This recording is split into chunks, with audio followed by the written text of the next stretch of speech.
हाय दोस्तों, मैं ब्रजेश कुमार आप सभी लोगों का अपने YouTube चैनल पर स्वागत करता हूं। दोस्तों, अगर आप हमारे चैनल पर नए हो तो इसे सब्सक्राइब करिए और बेल आइकन को प्रेस करिए, जिससे हमारे वीडियो की आने वाली नोटिफिकेशन आप सभी लोगों को मिल सके। दोस्तों, जैसा कि हमने पहले ही बता दिया था कि जून माह का जो करंट अफेयर है लगभग 2 वीडियो में हम लोग कवर करेंगे। पहला वीडियो हम डाल चुके हैं और आज ये दूसरा वीडियो है और अंतिम वीडियो है। लगभग जून माह के जितने भी घटनाएं थी उन सभी को हमने 2 वीडियो में पूरा कर दिया है।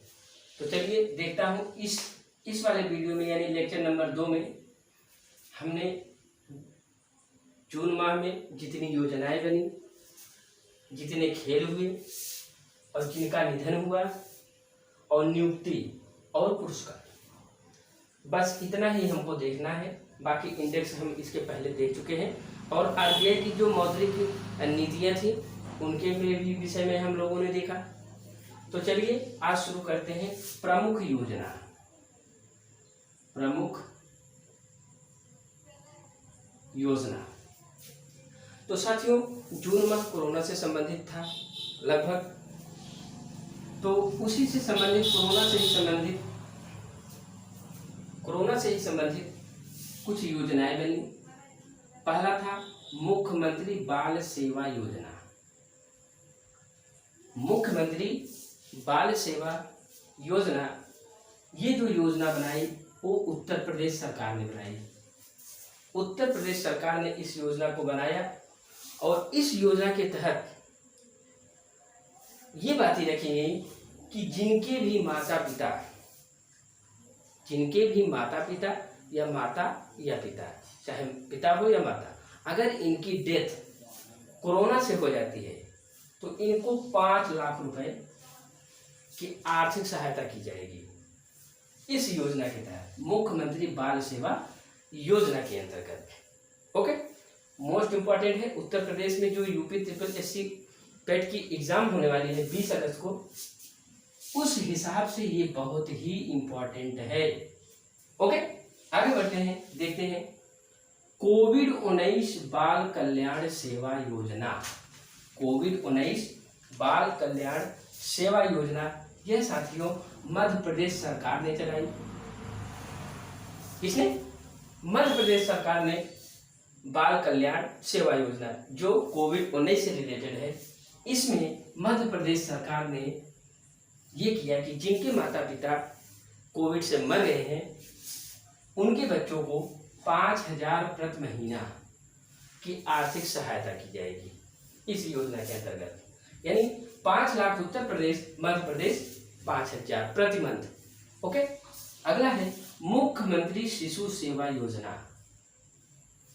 ये भी साथियों कोविड-19 से ही है, यानी इसकी शुरुआत किसने की? असम सरकार ने। असम सरकार ने यानी कोविड में जिनके भी माता पिता मर रहे हैं उनके लिए 3500 रुपए प्रति माह, 3,500 रुपए प्रति माह देगी उन बेसहारा बच्चों के लिए। और इसमें इस 3500 में 2,000 रुपए की मदद केंद्र सरकार करेगा, बाकी राज्य सरकार करेगा। ये असम की योजना है। ओके, आगे बढ़ते हैं, देखते हैं मुख्यमंत्री वात्सल्य योजना। मुख्यमंत्री वात्सल्य योजना यह साथियों उत्तराखंड सरकार ने चलाई। कौन? उत्तराखंड सरकार ने चलाई। और वही बातें हैं कि कोविड-19 में जिसके माता पिता मर गए हैं, जो बच्चे बेसहारा हो गए हैं, उनके लिए प्रति माह 3,000 रुपए देने की व्यवस्था की गई है। ओके, अगला है सुरक्षित हम सुरक्षित तुम अभियान। साथियों, ये जो योजना हमने अभी इसके पहले 4 बताई है, यहाँ पे प्रश्न कैसे बनता है? प्रश्न ऐसे बनेगा कि मुख्यमंत्री बाल सेवा योजना किस राज्य सरकार ने शुरू किया? तो बताइए उत्तर प्रदेश सरकार ने। या ऐसे पूछ ले कि उत्तर प्रदेश सरकार ने बाल सेवा योजना के तहत कितने रुपए की आर्थिक मदद करने की घोषणा की है? तो बताइए 5 लाख। और बाल कल्याण सेवा योजना किस राज्य सरकार ने शुरू किया? बताइए मध्य प्रदेश सरकार ने। कितने रुपए की आर्थिक मदद देगा? 5,000 रुपए की आर्थिक मदद देगा। ऐसे प्रश्न बनते हैं। अगला है सुरक्षित हम सुरक्षित तुम अभियान। इसकी शुरुआत किसने की साथियों? तो इसकी शुरुआत नीति आयोग द्वारा की। नीति आयोग, और बहुत इंपॉर्टेंट एक लाइन ये भी बनता है साथियों कि नीति आयोग एक गैर संवैधानिक संस्था है, यानी कहने का मतलब इसका उल्लेख संविधान में नहीं है, इसलिए यह एक गैर संवैधानिक संस्था है। कभी कभी ये प्रश्न बन जाता है, दे देगा कि इनमें से कौन गैर संवैधानिक संस्था नहीं है, उसमें दे दिए जैसे कैग दे दिया या आईबी दे दिया, या ऐसे 3 ऑप्शन दे देगा और एक ये रख देगा योजना आयोग। तो साथियों योजना आयोग एक गैर संवैधानिक संस्था है। ओके, और इसके जो अध्यक्ष होते हैं वो प्रधानमंत्री होते हैं। अगला है मुख्यमंत्री उद्यमी योजना। ये साथियों उत्तर प्रदेश सरकार द्वारा चलाया गया एक योजना है। अगला है युवा योद्धा आंदोलन। इसकी शुरुआत यानी इस आंदोलन की शुरुआत की सीबीएसई यानी केंद्रीय माध्यमिक शिक्षा बोर्ड कह सकते हैं, उसने शुरू की। ओके, अगला है युवा पीएम योजना यानी युवा प्रधानमंत्री योजना। ये साथियों उच्च शिक्षा उच्च शिक्षा विभाग ने शुरू किया, जैसे स्नातकोत्तर वगैरह के हो गए या उच्च शिक्षा जो प्राप्त कर रहा है, पीएचडी कर रहा है, इन सभी के लिए जो संस्था है उच्च शिक्षा विभाग, उसने युवा पीएम योजना शुरू किया। तो साथियों कुल मिलाकर के 6-7 योजनाएं जून में बनी है। मोस्ट है, इसे केवल इतना ही हमको याद करना है। अब इसके आगे और बहुत सारी योजनाएं बनी हैं, लेकिन इंपॉर्टेंट केवल इतना है। ओके, आगे देखते हैं खेल से संबंधित कौन कौन सी घटनाएं जून मंथ में हुई है। तो सबसे पहले साथियों देखते हैं दूसरी सबसे तेज महिला धाविका। दूसरी सबसे तेज महिला धाविका कौन बनी है हाल ही में? सैली एन फ्रेजर प्राइस। सैली एन फ्रेजर प्राइस ये साथियों जमैका की निवासी हैं। जमैका कहाँ पड़ता है? कैरिबियन सागर जो है उसके मध्य में एक द्वीप है जमैका, वहाँ की ये निवासी हैं। और ये 100 मीटर की स्पर्धा में 10.63 सेकेंड का समय लिया। ओके, ये दूसरी सबसे तेज महिला धाविका है। ओके, अगला है ICC test championship. ICC test championship 2021 किसने जीता? प्रथम बार इसका आयोजन हुआ, लगभग 4 सालों से ये चल रहा था।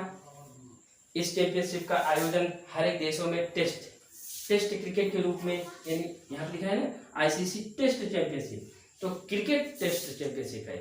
तो पहली बार आयोजन हुआ और पहली बार आयोजन में साथियों फाइनल में भारत और न्यूजीलैंड का मुकाबला हुआ, जिसमें न्यूजीलैंड विजयी हुआ। यानी प्रथम टेस्ट चैंपियनशिप किस देश ने जीती? तो बताइए न्यूजीलैंड। अगर यहाँ पे प्रश्न ये बन जाए कि उप विजेता इसमें से कौन रही, तो आप बताइए कि भारत उप विजेता था। ओके, आगे बढ़ते हैं, देखते हैं ओलंपिक में हिस्सा लेने वाली पहली ट्रांसजेंडर। बहुत इंपॉर्टेंट है साथियों। ओलंपिक में अब तक ओलंपिक के इतिहास में ऐसा कभी नहीं हुआ कि जो ट्रांसजेंडर भी उसमें प्रतिभाग किए हों, लेकिन इस बार 2021 के जो आयोजन हो रहा है टोक्यो यानी जापान में, उसमें पहले ट्रांसजेंडर हैं जिनका नाम है लारेन हवर्ड। लारेन हवर्ड, इनका जो निवास स्थान है साथियों वह न्यूजीलैंड देश है, यानी ये न्यूजीलैंड देश से बिलोंग करती हैं, जो ओलंपिक में हिस्सा लेने वाली पहली ट्रांसजेंडर होंगी। ओके,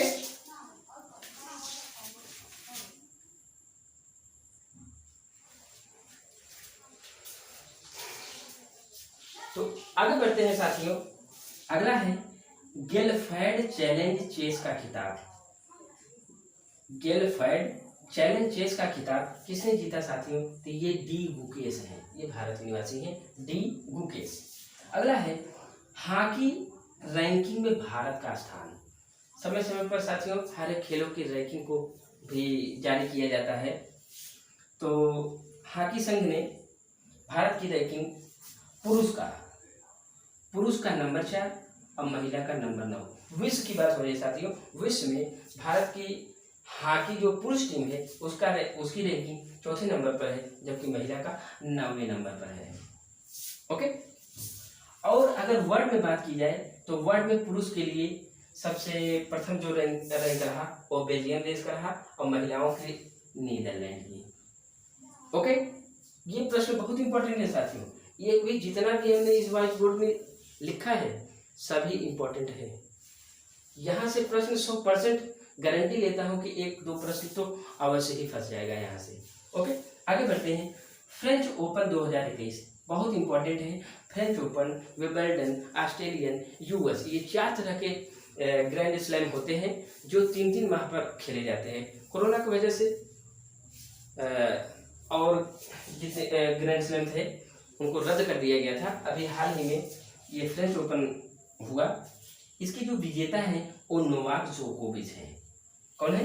नोवाक जोकोविच। फ्रेंच ओपन 2021 के विजेता नोवाक जोकोविच, ये साथियों सर्बिया के निवासी हैं और अब तक इन्होंने टोटल 19 बार पूरे ग्रैंड स्लैम जीता है। केवल इनकी फ्रेंच ओपन की बात नहीं हो रही है। ये जो 19 ग्रैंड स्लैम हमने लिखा है इसमें फ्रेंच ओपन है, यूएस ओपन है, विंबलडन है और ऑस्ट्रेलियन है, यानी चारों मिला करके इन्होंने 19 बार ग्रैंड स्लैम जीता है। कौन? नोवाक जोकोविच। अगला है फ्रेंच ओपन महिला एकल। फ्रेंच ओपन महिला एकल का जो खिताब जीता साथियों वह बारबोरा क्रेजिकोवा। बारबोरा क्रेजिकोवा ये साथियों चेक गणराज्य की है। यही पूछता है पुरुष एकल और महिला एकल किसने जीता, तो पुरुष एकल नोवाक जोकोविच और फ्रेंच ओपन महिला एकल बारबोरा क्रेजिकोवा।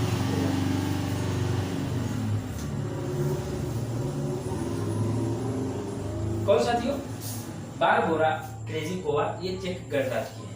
और महिला युगल, महिला युगल यानी पुरुष और महिला दोनों में कौन जीता, तो बारबोरा क्रेजिकोवा और कैटरीना सेनिकोवा ये युगल विजेता है। और पुरुष डबल्स में पियरे हवर्ड है और निकोलस माहुत है, ये दोनों फ्रांस के निवासी हैं। लेकिन हमारा जो सबसे ज्यादा इंपॉर्टेंट है साथियों वो है पुरुष एकल और महिला एकल। ठीक है, आगे बढ़ते हैं। निधन देखता हूं कि जून माह में कौन कौन व्यक्ति का निधन हो गया। तो सबसे पहले साथियों फ्लाइंग सिख के नाम से मशहूर मिल्खा सिंह, आप लोगों ने इनकी जीवनी पे आधारित मिल्खा भाग फिल्म भी देखा होगा। ऑस्ट्रेलिया में जब उस समय चल रहा था ओलंपिक था तो उसी में इन्होंने मेडल जीता था, इसीलिए हम लोग आज भी इनको याद करते हैं। ये एक धावक है जो पंजाब और चंडीगढ़ के क्षेत्र के निवासी हैं और इनका जो मेन उपनाम है फ्लाइंग सिख। कभी कभी प्रश्न ये बन जाता है फ्लाइंग सिख किसे कहा जाता है, तो बताइए साथियों, मिल्खा सिंह को। ओके, और दूसरे जो व्यक्ति मेरे साथियों वो प्रोफेसर राधा मोहन। प्रोफेसर राधा मोहन क्या है? अर्थशास्त्री व पर्यावरणविद है। ऐसे ही प्रश्न बनता है कि अभी हाल ही में श्री प्रोफेसर राधा मोहन जी का निधन हुआ, इनका संबंध किस क्षेत्र से है, तो बताइए। अर्थशास्त्र और पर्यावरण, ऐसे ही प्रश्न बनता है। और अगले हैं टीएम कल्याणन। ये साथियों भारतीय संविधान सभा के अंतिम जीवित सदस्य थे जिनका अभी हाल ही में निधन हो गया जून माह में, और ये लगभग 101 साल के थे। अब समझिए भारतीय संविधान सभा का जो अंतिम यानी कह सकते हैं भारतीय संविधान सभा के जितने भी सदस्य थे उनमें से केवल एक ही ये ऐसे अभी बचे हुए थे जिनका हाल ही में निधन हो गया। ऐसे प्रश्न बनेगा कि भारतीय संविधान सभा के अंतिम जीवित सदस्य जिनका अभी हाल ही में निधन हो गया उनका क्या नाम है, तो बताइए टीएम कल्याणन। ओके, आगे देखते हैं नवीन नियुक्तियों में सबसे पहले साथियों एम आर कुमार साथियों ये LIC के अध्यक्ष बने हैं। अगले हैं अनूप कुमार पांडे ये साथियों चुनाव आयुक्त बने हैं। अब ये मत कहना साथियों कि मुख्य चुनाव आयुक्त नहीं, मुख्य चुनाव आयुक्त नहीं, केवल चुनाव आयुक्त। मुख्य चुनाव आयुक्त तो सुनील अरोड़ा है ना। आगे बढ़ते हैं, अगला है मुनीश्वर नाथ भंडारी। ये साथियों इलाहाबाद हाई कोर्ट के मुख्य न्यायाधीश बने हैं हाल ही में, लेकिन ये एक कार्यवाहक मुख्य न्यायाधीश है। ओके, अगला है गुइलेर्मो लासो। ये साथियों इक्वेडोर के राष्ट्रपति बने हैं, हाल ही में भी करंट में बने हैं, यानी जब जून माह का पढ़ रहे हैं तो करंट ही बोला जाएगा। ये गुइलेर्मो लासो इक्वेडोर के राष्ट्रपति हैं। अगला है BK नारायणन। बीके नारायण, ये साथियों यूपी के मानवाधिकार के अध्यक्ष है, यानी यूपी का जो उत्तर प्रदेश का मानवाधिकार आयोग है उनके अध्यक्ष बीके नारायण है। ओके, अगर भारत की बात करें, अरुण कुमार मिश्रा राष्ट्रीय मानवाधिकार आयोग के नए अध्यक्ष के रूप में अपना पदभार ग्रहण किया है। कौन? अरुण कुमार मिश्रा। अगर भारत की बात आती है, राष्ट्र की बात आती है, तो अरुण कुमार मिश्रा आप लोग लगाएंगे। अगर उत्तर प्रदेश की बात आती है तो आप बताएंगे बीके नारायण। ओके, अगला है मार्था कुमे साथियों, ये केन्या की पहली महिला मुख्य न्यायाधीश बनी है। केन्या की कह सकते हैं कि केन्या देश में अब तक ऐसा कभी नहीं हुआ कि कोई महिला मुख्य न्यायाधीश रही हो, लेकिन ये मार्था कुमे पहली महिला मुख्य न्यायाधीश बनी है। केन्या साथियों किस महाद्वीप में पड़ता है, आप लोग कमेंट बॉक्स में बताइएगा। और ये भी बताइए केन्या की राजधानी क्या है। ओके, अगला देखते हैं क्या है। अरविंद कुमार साथियों ये इंटेलिजेंट ब्यूरो ऑफ इंडिया यानी आईबी के प्रमुख बने हैं हाल ही में। अगला है नफ्ताली बेनेट, बहुत ज्यादा ये फेमस है, इसको तो स्टार बना ही दीजिए। नफ्ताली बेनेट ये साथियों इजराइल के प्रधानमंत्री हैं, अभी हाल ही में बने हैं। ओके, आगे देखते हैं पुरस्कार साथियों बहुत सारे पुरस्कार बटे हैं, लेकिन मेन जो फंसने के चांसेस हैं उन्हीं को हम लोग पढ़ेंगे। सर्वश्रेष्ठ फिल्म का राष्ट्रीय पुरस्कार ये साथियों वाटर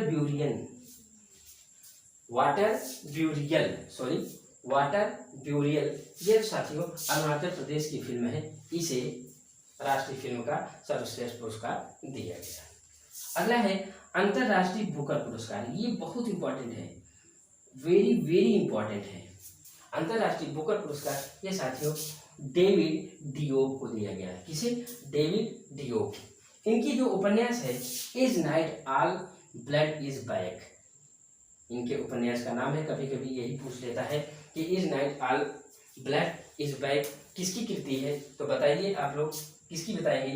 डेविड डियोप। या ऐसे भी पूछ सकता है कि हाल ही में अंतरराष्ट्रीय बुकर पुरस्कार दिया गया वो किस उपन्यास के लिए दिया गया? 4 ऑप्शन दे देगा, उनमें से एक यही रहेगा, as night all blood is back.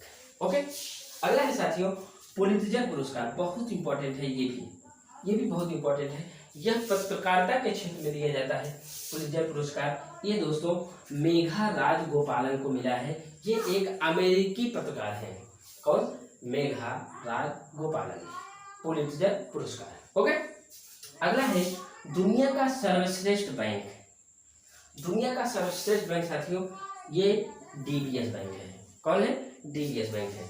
अगला है बाफ्टा टीवी अवार्ड 2021, ये भी बहुत इंपॉर्टेंट है, लगभग परीक्षाओं में इसके पहले जितनी बार आया है बाफ्टा अवार्ड दिया गया है, जरूर से जरूर उस पीरियड में एक प्रश्न अवश्य बना है यहाँ से।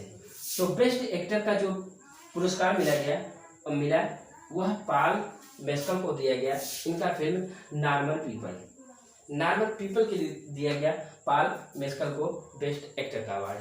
और बेस्ट एक्ट्रेस का अवार्ड साथियों मिला माइकेला कोएल। कौन? माइकेला कोएल को दिया गया। इनकी जो फिल्म है आई में डिस्ट्रॉय यू, इनकी फिल्म का नाम है।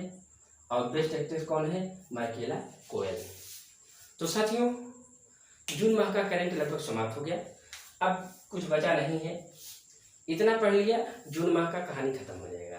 ओके, अब हम लोग नेक्स्ट वीडियो में जुलाई मंथ का करंट लेकर के आएंगे और आप लोग अपनी तैयारियों को धार देते चलिए। ओके, चलते हैं साथियों, नमस्कार। और लाइक और शेयर साथियों जरूर किया करिए, जिससे हमें मोटिवेशन मिले कि हाँ हमने जो कार्य किया वो बहुत अच्छा किया, इससे हमारे साथियों दोस्तों को लाभ मिल रहा है। हाँ, चलते हैं साथियों, बाय बाय।